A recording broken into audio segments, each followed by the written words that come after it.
Check check. हम जीते थे, आज हम जीतेंगे। किसान मजदूर एकता जिंदाबाद, जिंदाबाद जिंदाबाद किसान मजदूर एकता जिंदाबाद, जिंदाबाद जिंदाबाद। बिना कृषि काले कानून वापिस लो, वापिस लो वापिस लो। ਤੁਸੀਂ ਦੇਖ ਰਹੇ ਕਿ ਜਿਸ ਤਰ੍ਹਾਂ ਵੱਖ-ਵੱਖ ਯੂਨੀਅਨਾਂ ਵੱਖ-ਵੱਖ ਸੰਗਠਨ ਜਿਹੜੇ ਆ ਉਹ ਇਸ ਵੇਲੇ ਕਿਸਾਨ ਮੋਰਚੇ ਦਾ ਹਿੱਸਾ ਬਣ ਰਹੇ ਆ।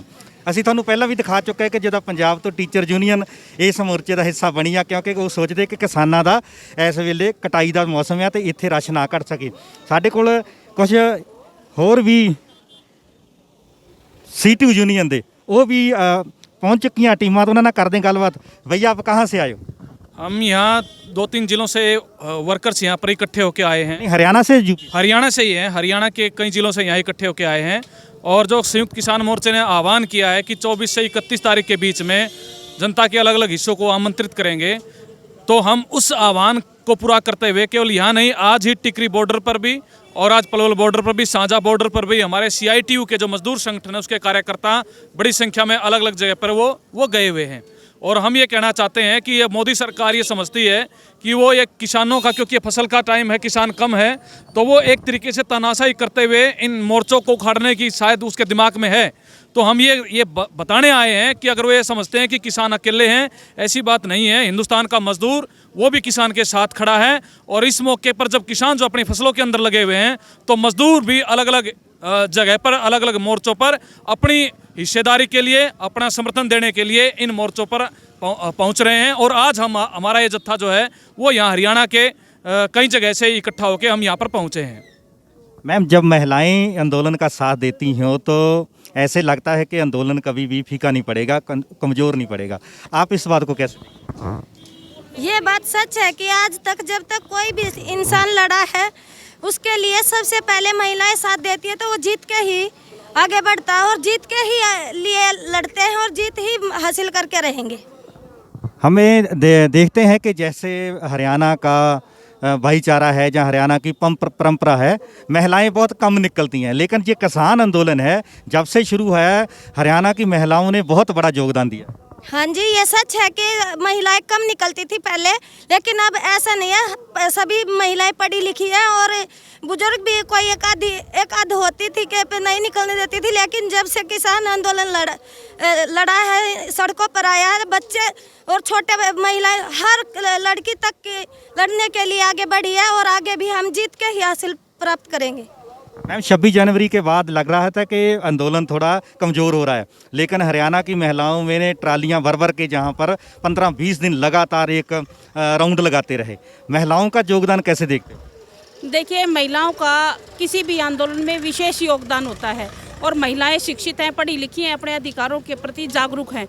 और जो ये आंदोलन है, ये जनता के तमाम तबकों को सबसे पहले जब घर को महिला चलाती है और जब भी घर के में कोई समस्या आती है तो वो सबसे पहले महिला फेस करती है। महिलाएं इन कानूनों से सबसे ज़्यादा प्रभावित होंगी। तमाम जो जनता है वो तो एक तरह से प्रभावित होगी, लेकिन घर को संभालने वाली महिलाएं होती हैं। महिलाओं को सबसे पहले समस्याओं का सामना करना होता है और समाधान करने की भी मुख्यतः जिम्मेदारी महिलाओं की ही होती है। महिलाओं ने इन कानूनों को जो है, इनका जैसे जैसे आंदोलन का विस्तार हुआ है, महिलाओं को समझ में आया है कि हम प्रभावित होंगे, हमारे आने वाली पीढ़ियां प्रभावित होंगी, इसलिए महिलाओं का इस आंदोलन में विशेष योगदान है और आगे भी रहेगा। आप देखते हैं कि हरियाणा में बीजेपी सरकार है, वहाँ आप लोगों ने उनका जनतक जो विरोध किया है, किसी प्रोग्राम में वो मंत्रीगण शामिल नहीं हो पाते। आप सोचते हैं कि जे आप महिलाओं का और आपके हरियाणा के लोगों का इतना बड़ा एका है कि सरकार अब कहीं भी जा नहीं सकती?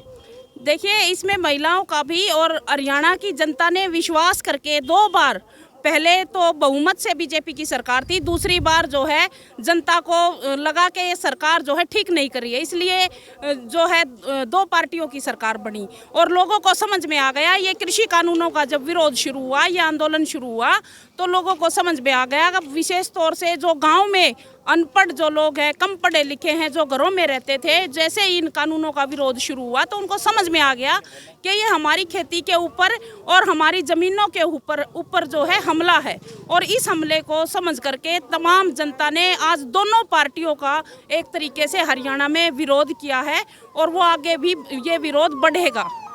देवीलाल का परिवार माना जाता कि किसानों के पक्ष की हमेशा बात करता रहा है, लेकिन उनके जो परिवार के इस वेले पोते पड़पोते हैं वो सरकार में बीजेपी का साथ दे रहे हैं, किसानों का साथ नहीं दे रहे हैं। इसे आप कैसे देखते हैं? देवीलाल के परिवार में जो टूट हुई और दुष्यंत चौटाला के अंदर से देवीलाल दिखता था और लोगों ने दुष्यंत चौटाला को वोट भाजपा के विरोध में वोट दिए और जनता समझती थी कि ये भाजपा के साथ नहीं जाएगा, क्योंकि ये जमुना पार का नारा दे रहा था विधानसभा के चुनाव में दुष्यंत चौटाला, और सत्ता में मलाई खाने के लिए इन्होंने समर्थन दिया।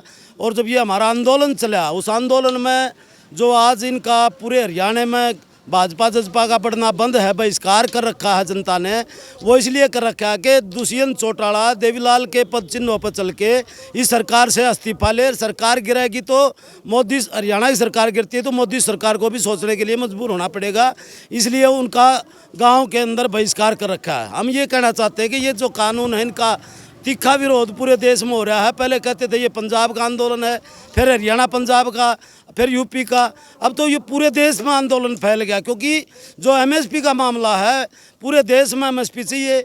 और जो अकेला किसान जो लड़ाई लड़ रहा है, जो अपने ज़मीन बचाने के लिए लड़ाई नहीं लड़ रहा है, सबसे बड़ी लड़ाई तो 84 करोड़ लोगों की लड़ रहा है। जो सार्वजनिक वितरण प्रणाली है, पीडीएस सिस्टम है, जो कोटे में गेहूँ चावल चीनी तेल मिलता है वो सरकार खरीदने नहीं की तो देगी कहाँ से? जैसे सब्सिडी आज सिलेंडर की गायब है, ये कह रहे हैं कि सार्वजनिक वितरण प्रणाली के तहत इनको सब्सिडी देंगे, खाते में जाएगी। 5 किलो अनाज का 2 रुपये किलो के भाव से 10 रुपये खाते में गए, 10 रुपये में पाई आटा नहीं आएगा। ये जनता की समझ में आ रहा है और निश्चित तौर पर ये लड़ाई आर पार की लड़ाई है, पाड़ाबंदी की लड़ाई है। मोदी सरकार जो नारे दे के आया था कि 15 लाख रुपए खाते में आएंगे, 2 करोड़ बेरोजगारों को रोजगार देंगे, सबका साथ सबका विकास होगा, सामाजिक सुरक्षा की गारंटी होगी और महिलाएं रात को भी अकेली घूम सकेंगी, लेकिन व्यवहार में ये जो आज कानून लागू करे, खेती में 3 काले कानून लाए हैं, मजदूरों के 44 श्रम कानूनों को बदल के और कारपोरेट जगत का गुलाम बना दिया, फिक्स्ड टर्म अपॉइंटमेंट सिस्टम लागू कर दिया, 12 घंटे की ड्यूटी कर दी, ट्रेड यूनियन एक्ट 1926 बदल दिया, कंपनसेशन एक्ट खत्म कर दिया, न्यूनतम वेतन अधिनियम खत्म कर दिया, आईडी एक्ट 1947 खत्म कर दिया। बिजली बिल 2020 अगर लागू हो गया तो आम आदमी की पहुंच से बिजली दूर हो जाएगी। वही नई शिक्षा नीति लाके आम आदमी से शिक्षा छीनना चाहते हैं। ये न्यू ट्रांसपोर्ट बिल की आड़ में लाखों के चालान किए जा रहे हैं, सड़क पर निकलना मुश्किल हो रहा है। ये तमाम जनता को प्रभावित करने वाले कानून हैं और किसान अपनी खेती के लिए नहीं, आम जनता के लिए लड़ रहा है। और ये बात मजदूरों की, महिलाओं की, नौजवानों की, छात्रों की समझ में आ गई, क्योंकि जो पढ़े लिखे बच्चे हैं उनको रोजगार मिलेगा कहाँ? ये कोरोना का बैड दिखा के पूरा देश बेच दिया।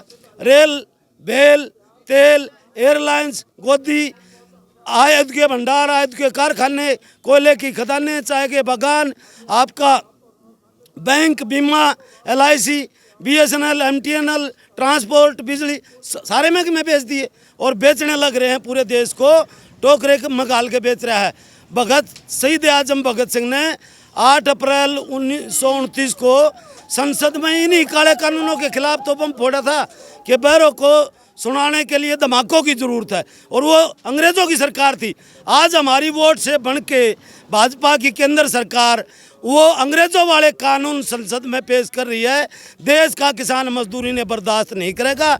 अब ये पाड़ाबंदी की लड़ाई खिंच गई है, एक की मौत होगी। अगर किसान मजदूर उल्टे हटते हैं तो कारपोरेट जगत का हिंदुस्तान गुलाम होगा और मोदी सरकार उल्टी होती है तो भाजपा का नाश होगा। तो निश्चित तौर पे एक बचेगा। तो ये लड़ाई इसलिए चल रही है और आखिरी दम तक इस लड़ाई को लड़ेंगे। किसान अकेला नहीं है। जब बरसात होती है मिंडक आते हैं और मिंडक भी नूके घोड़े के तलान लगावा, जब अगर मेरे भी तलान लगा दे।